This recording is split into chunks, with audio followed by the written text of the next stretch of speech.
प्रभु तेरी वाणी जीवन की रोटी, नैनों की ज्योति अंधेरा मिटाती।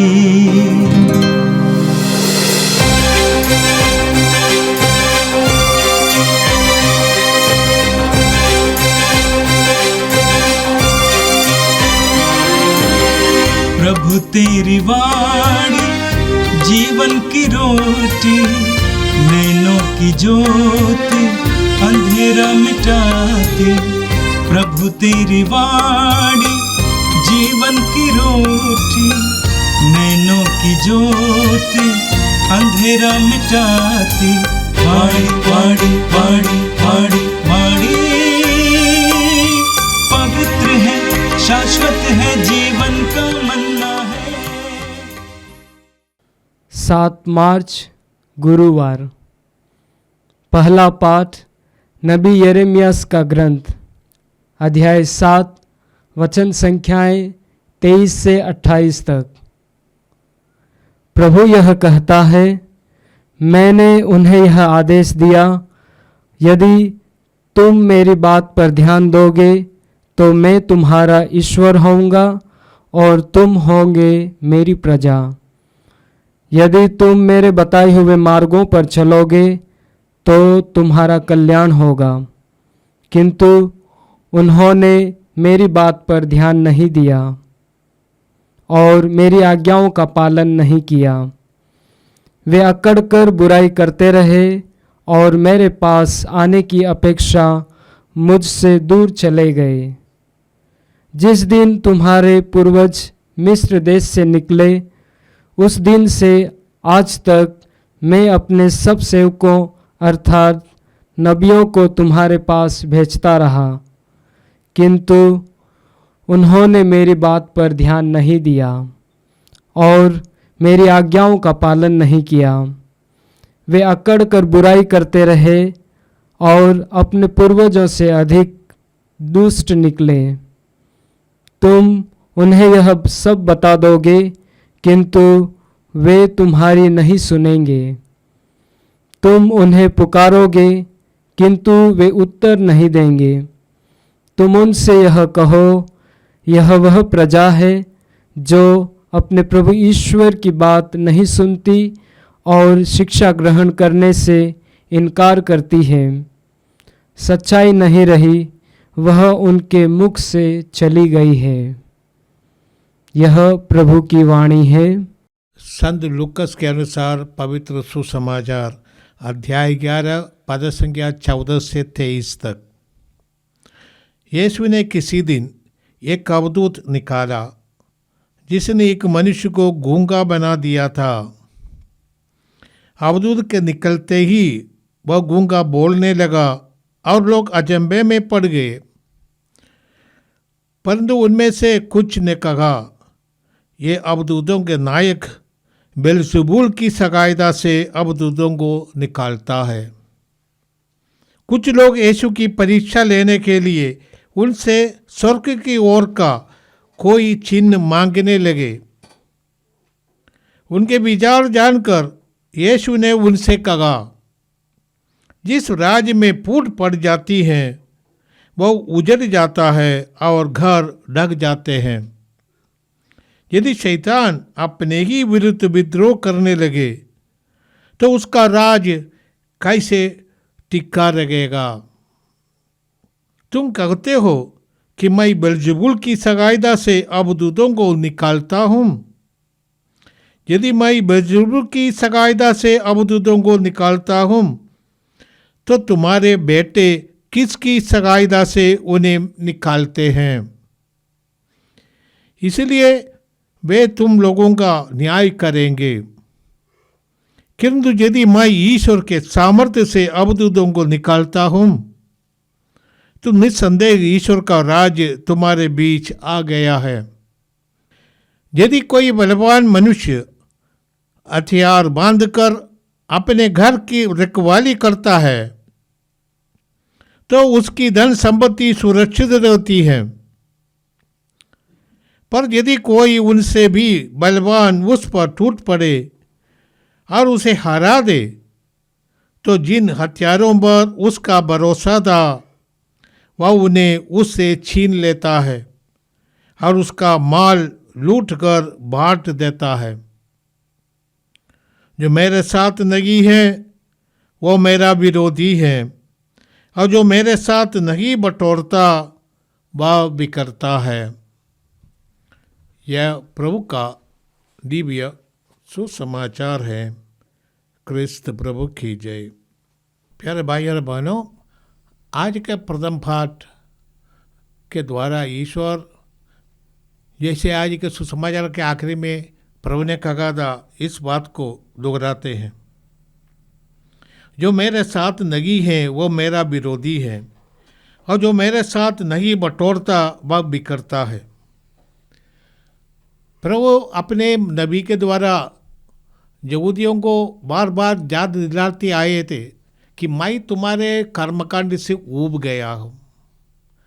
तुम लोग कर्मकांड पर ज़्यादा ध्यान देते हैं। ईश्वर की आराधना पूरे दिल से, पूरे मन से, पूरे शक्ति से करने का आदेश ईश्वर ने दिया था। ईश्वर आज याद दिलाते हैं कि मैंने जो संति तुम्हारे पूर्वजों के साथ किया था वो यही था कि यदि तुम मेरी बात पर ध्यान दोगे तो मैं तुम्हारा ईश्वर होऊंगा और तुम मेरी प्रजा होंगे।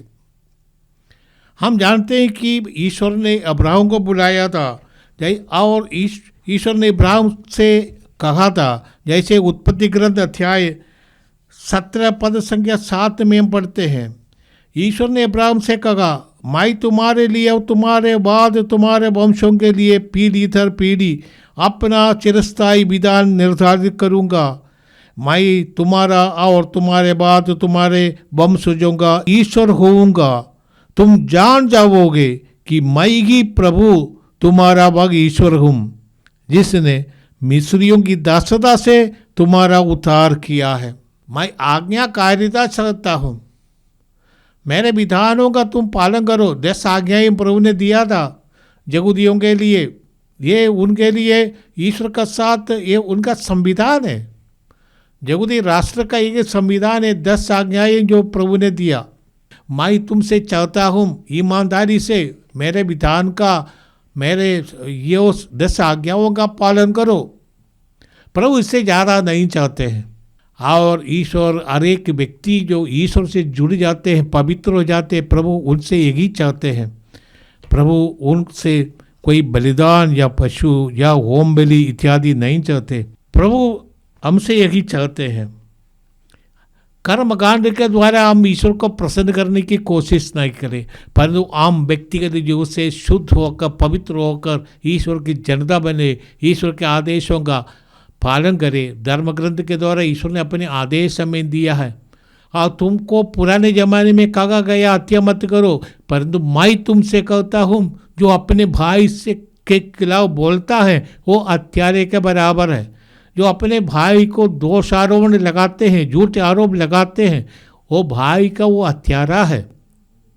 प्रभु यीशु हमसे ये चाहते हैं। ये नबियों के द्वारा प्रभु यही हमसे आज भी चाहते हैं।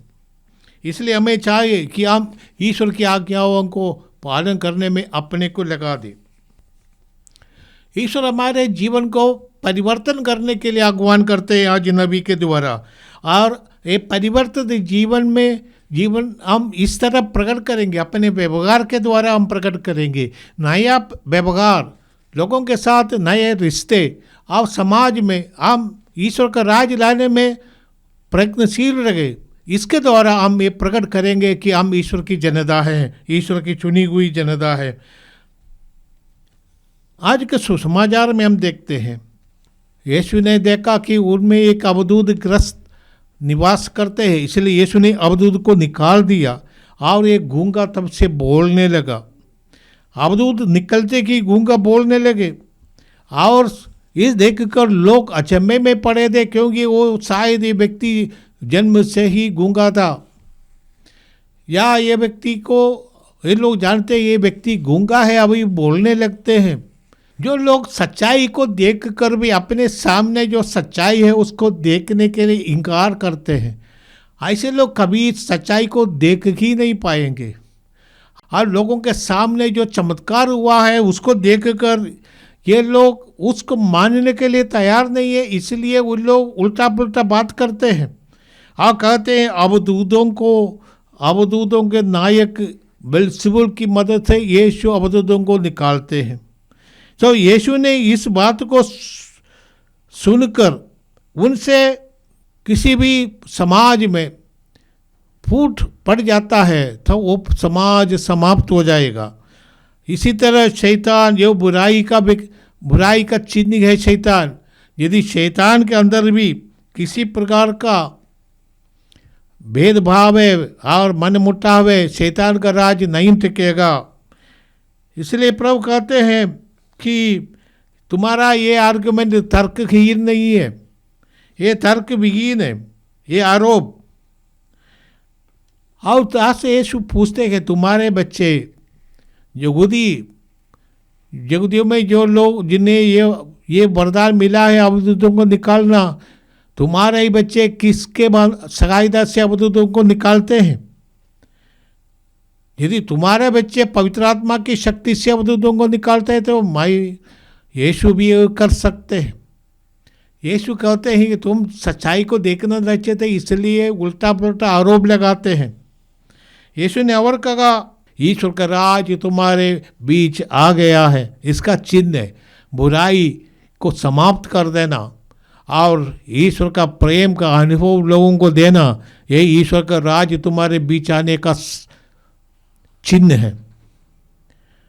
और यीशु आगे कहते हैं किंतु कोई बलवान व्यक्ति आए और इस व्यक्ति को उनका हथियार छीन ले और उनको परास्त कर दे तो उसका शासन खत्म हो जाएगा। यही शैतान अभी पराजित हो गया है यीशु के सामने। यीशु ने कहा निकल जाओ, शैतान निकल गया है। तो यीशु के अधिकार है और यीशु की शक्ति इस बेल्ज़ेबूल इत्यादि की शक्ति से श्रेष्ठ है।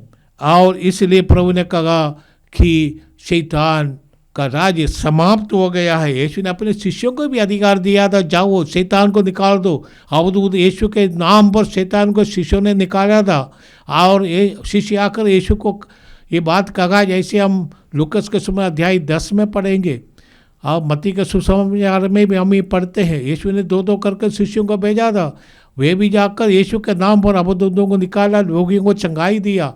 यीशु ने कहा ये सब ईश्वर के राज्य की उपस्थिति का चिन्ह है। हमारे समाज में भी ये होते हैं, यीशु के नाम पर चिन्ह चमत्कार होते हैं। इसका अर्थ है कि यीशु शक्तिशाली है, यीशु के नाम पर शक्ति है। जो कोई हम करते हैं यीशु के नाम पर, वो यीशु के उपस्थिति का प्रमाण है। इसलिए प्रभु उनसे कहते हैं, प्रभु ने अपने आगे कहा जो मेरे साथ नहीं है वो मेरा विरोधी है, जो मेरे साथ नहीं बटोरता वह भी करता है। यीशु के शिष्यों ने देखा था कि कुछ लोग यीशु के नाम पर अबदूतों को निकालते हैं, रोगी को चंगाई देते हैं। इसके बारे में मार्कुस के सुसमाचार अध्याय 9 पद संख्या 38 में पढ़ते हैं, मत्ती के सुसमाचार अध्याय 10 पद संख्या 40 और लूकस के सुसमाचार अध्याय 9 पद संख्या 49 में हम पढ़ते हैं कि लोग आकर यीशु के पास शिकायत करते हैं, शिष्य यीशु के पास शिकायत करते हैं और कहते हैं हमने किसी को आपका नाम लेकर अबदूतों को निकालते देखा और हमने उसे रोकने की चेष्टा की क्योंकि वो हमारे साथ नहीं है। परंतु यीशु ने उनसे कहा उसे मत रोको, क्योंकि कोई ऐसा नहीं जो मेरा नाम लेकर चमत्कार दिखाए और बाद में मेरी निंदा करे। जो हमारे विरुद्ध नहीं है वो हमारे साथ है। यीशु कहते हैं यीशु के नाम पर दूसरे लोग भी चंगाई दे सकते हैं, ये नहीं केवल ईसाई लोग चंगाई दे सकते हैं। यीशु के नाम पर कोई भी विश्वासी जो यीशु से जुड़े रहते हैं यीशु के नाम पर चंगाई का प्रार्थना कर सकते हैं, रोगी को चंगाई दे सकते हैं। यीशु ने कहा जो हमारे विरुद्ध नहीं है वो हमारे साथ है। ऐसे भी बहुत लोग हैं यीशु से चंगाई पाने के बाद यीशु को धन्यवाद देने के लिए नहीं आते। इन बातों पर हमें ध्यान देना कि हमारे जीवन में यीशु ने जो कुछ चमत्कार किया और ये सब ईश्वर का राज्य की उपस्थिति हमारे जीवन में, यीशु के राज्य, ईश्वर का राज्य की उपस्थिति है, आगमन का ये प्रमाण है। आइए हम प्रार्थना करें। हे प्रभु, हम धन्यवाद देते हैं। हम जानते हैं तूने तुम्हारा पवित्र वचन हमारे लिए मार्गदर्शन है। जैसे शास्त्रकार कहते हैं, प्रभु तेरा वचन मेरे पदों के लिए प्रकाश है, रोशनी है, ये हमें रास्ता दिखाते हैं। इस पवित्र वचन को पालन करके उसके अनुसार जीवन बिताकर हम संसार में ईश्वर के राज्य की उपस्थिति का चिन्ह दिखाते हैं। प्रभु यीशु ने पगार के उपदेश पर अपने शिष्यों से कहा था, तुम संसार की ज्योति को, पगार पर बसा हुआ नगर छिप नहीं सकता। हे प्रभु, अपने आचरण के द्वारा हम प्रकट करते हैं कि हम किसका शिष्य हैं। यीशु का शिष्य होने के लिए हमें अपने आचरण को बदलना है। हमारे अनुदिन का आचार, आपसी व्यवहार, हमारे परिवार के व्यवहार, पड़ोसियों के साथ हमारे रिश्ता, समाज में हमारा व्यवहार, ये घोषित करता है कि हम असली में यीशु का शिष्य है या नहीं। यीशु ने हमें शिक्षा दी है, हमें सिखाया है, हमें अपने पड़ोसी को प्रेम करना है। इतना ही नहीं, हमें अपने शत्रुओं को प्रेम करना है, उनको क्षमा करना है। हे प्रभु, ईश्वर के राज्य के लिए अब तू हमें योग्य बना। पवित्र आत्मा का अभिषेक से ही हम ये सब संपन्न कर सकते हैं। पवित्र आत्मा हमें परिवर्तित कर सकते हैं। हे प्रभु, हम पापी इंसान हैं, विश्वास के बावजूद भी हम पापी इंसान हैं, हम पाप की ओर हमारा झुकाव है। आत्मा को भेजकर हमें पवित्र कर, ताकि हम अपने आचरण के द्वारा ही घोषित करें यीशु जिंदा है, ईश्वर का राज हमारे बीच है और हम यीशु के शिष्य हैं, हमारे यही गवाही हो सकते हैं आज की दुनिया में। हम ये प्रार्थना करते हैं, हे प्रभु तू हमें शक्ति दे, आत्मा का अभिषेक दे, हमारे प्रभु क्रिस्त के द्वारा, आमीन। प्रभु तेरी वाणी जीवन की रोटी, नैनों की ज्योति अंधेरा मिटाती, हाय